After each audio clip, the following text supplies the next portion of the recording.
Hi, good morning po, Kated. Opo. Morning po sa mga nakikinig sa atin. Good Opo. morning. Opo. Sa loob po ng isang buwan, magkano ho ang kinikita ng MRT3 sa mga pamasahe po ng mananakay po ninyo? Nag-average po tayo dyan ng mga around 10 million a day siguro. A So, day? mga around yeah, per day po. Oo. Mga peak, Monday to Friday po yan. Oh, kasi nga ito hong MRT3 ang may pinakamaraming pasahero. So para kasi nga EDSA yan eh. Sir, Opo. vis-a-vis po sa inyong kita kada buwan, ang inyo pong gastusin po naman sa kuryente, maintenance, and personnel. Opo. Tayo po ay nag-average sa mga around 45 million sa kuryente pa lang po. No? Dahil mahaba po yung linya natin, 13 stations yan. And then roughly siguro meron tayo mga gastos sa mga around 10-20 million sa mga other expenses natin. Hindi pa kasama yung mga ibang MOOE and utilities. So ganun po yan. Mga umaabot po yan siguro na between 90 to 100 million a month. Okay, so vis-a-vis po sa inyong kita at gastos, actually, nasa positive kayo, hindi kayo negative. Ang MRT po kasi, Kated, lahat po ng aming collection goes to the government. Wala pong naiiwan sa amin. Hindi nga. Unlike, Pag nagkwenta ka lang bilang, kumbaga kung ikaw ba, alam mo yun, pag business-wise, kung nagkikwenta ka, vis-a-vis sa pamasahe kinikita ninyo sa mga advertisement, non-train revenues, etc. Kumikita ang MRT3. Sa ngayon po, lang tayo, limited lang tayo sa fare. No? Wala po kasi kami advertisement kasi alam niyo naman po, yung aming kaso. concessionaire po ay tapos na, no? At hindi pa po kami, nagbabala kami mag-bid po diyan sa mga tinatawag nating mga advertisement. Sa ngayon po, puro fare, lang tayo, fare generating. Okay, sige. So, to answer my question, kumikita ba kayo o lugi?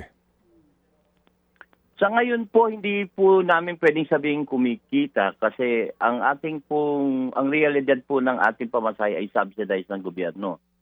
Yung pong ating halimbawa, ito pong ating yung North Avenue to Top Avenue, yan po ay 28 pesos lang. So, halos subsidized po yan ng another 50% ng gobyerno po para po masiguro natin na maayudahan natin ng mga mananakay. In other words, mababa ang pamasahe kasi nga meron ng share, meron ng kumbaga inaambag dyan ang gobyerno. Tama po yun, Okay, tama sige. po yun. Kaya hindi ko po masabi sa inyo kung kami po ay positive o negative. Okay. Na hindi mo masabi kung break-even kayo, Opo. Kasi kung titingnan lang po natin sa collection natin saka sa mga relative expenses natin, nakasubsidize po tayo ng gobyerno. Okay, so ito hong 50% discount sa pamasahe sa inyo, anong effect nito? Yan po ay treated namin as loss revenue po. Okay. So, imbis na makakapag-limit kami sa gobyerno, yan po ay naibibigay namin bilang tulong gaya ng kasunod ng utos ng ating Pangulong Marcos po. Sa ridership, sa ridership po ng MRT3 araw-araw at sa kinikita ninyo, more or less sa 50% diskwento, nangangahulugan to na magkano kada araw?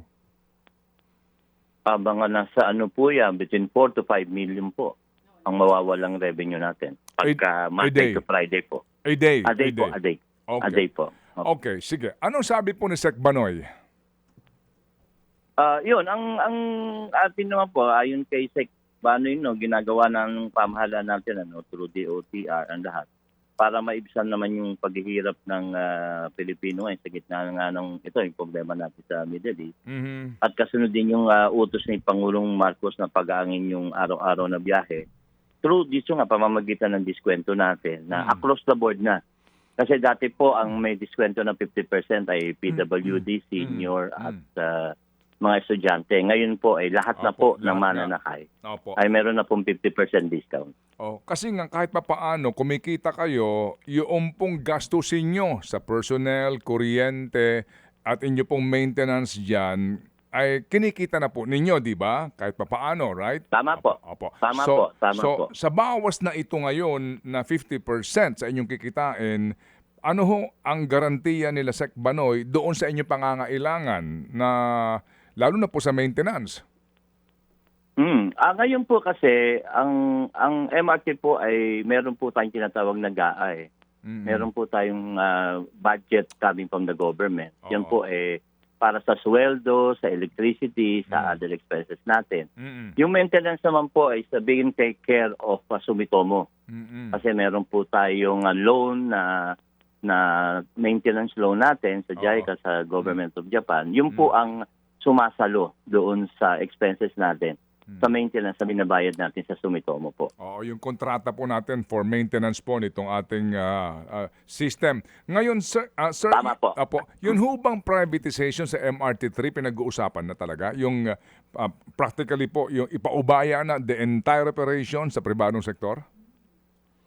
Tama po yan. Pinag-uusapan na po ngayon yan at meron ding study ang ginawang ADB para sa privatization natin na binabalak namin.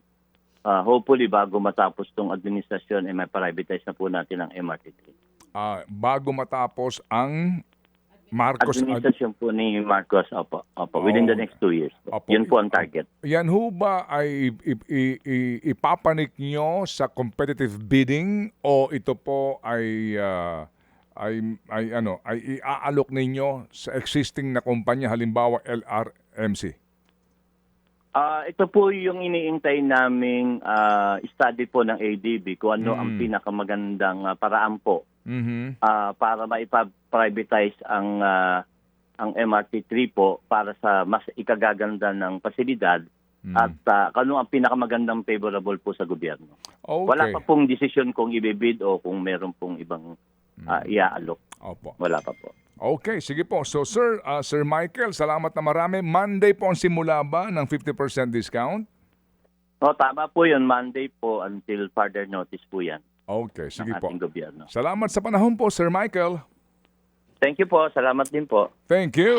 Mga kapatid, para sa iba pang mga balita at impormasyon, sundan niyo po kami sa X, Instagram, Facebook at syempre sa TikTok, True Network PH. Mag-subscribe din po kayo sa aming YouTube channel, True Network. May website din po tayo, truenetwork.ph, at pwede nyo rin po kaming mapanood sa Channel 19 ng aming True FM TV. Lagi pa rin makinig sa radyo dito po sa 105.9 True FM dahil dito, laging true sa'yo, kapatid. Dito tayo sa